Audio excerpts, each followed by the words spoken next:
everybody, Ben Choi or Space Meat here with another video on foam armor making. Today we're going to be painting. So this is relatively straightforward, but I thought I'd at least, give a little FaceTime on the stuff we do here.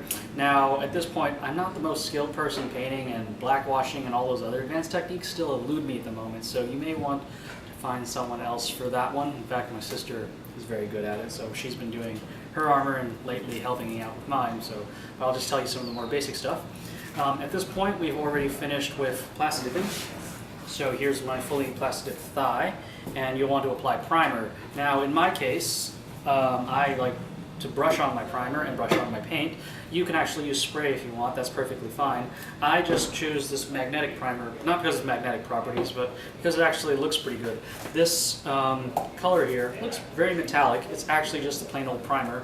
And on top of that, as you have wear and tear, it looks, you see like little flakes of metal in there. So I find it's just nice appearance-wise, but as a magnetic surface, on armor is actually not the absolute best. So you probably don't need to buy this primer. You can just go with spray.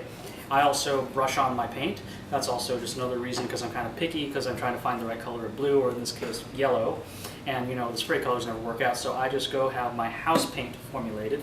I recommend getting flat because if you get semi-gloss or gloss, things will have trouble sticking to it, so if you want to repaint your paint later, you're going to have to sand everything, and I think matte will just work just fine. You'll also want foam brushes, of course, so you can apply it, and you want gloves to protect your hands, and finally, masking tape. Why? Well, because obviously you want to be able to quickly, paint from here to here and keep the colors separate, or in the case of like this little triangle here, which is by way spray paint, I just outlined it with, what's it called, the masking tape, and just sprayed it. It's also good in the case of my chest plate over here, as you can see, because these are the final solid, or they're just going to remain plasti dipped, and I want to keep it that way. You can see I've coated them in the tape. And as a kind of a note, if you're going to use magnetic primer, cover your magnets, because the magnetic file, or like the little iron filings in your magnetic primer, are going to be attracted straight to these magnets. So it's probably best to keep them covered so you can keep them clean.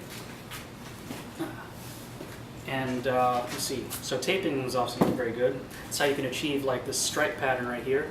It's nice and sharp because you're just using the edge of the tape. Let me just quick demo. Just tape it up like that.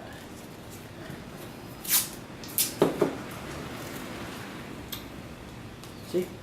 And then I can just paint this over, and that's pretty much how I did the stripes on mine. So I think that pretty much covers painting. It's relatively straightforward. I wish I had more for you about blackwashing and other stuff like that, but I'm not exactly 100% best at that. So maybe I can get someone to do a guest video or something. But that's about it. So thanks for watching. Stay tuned for the next one.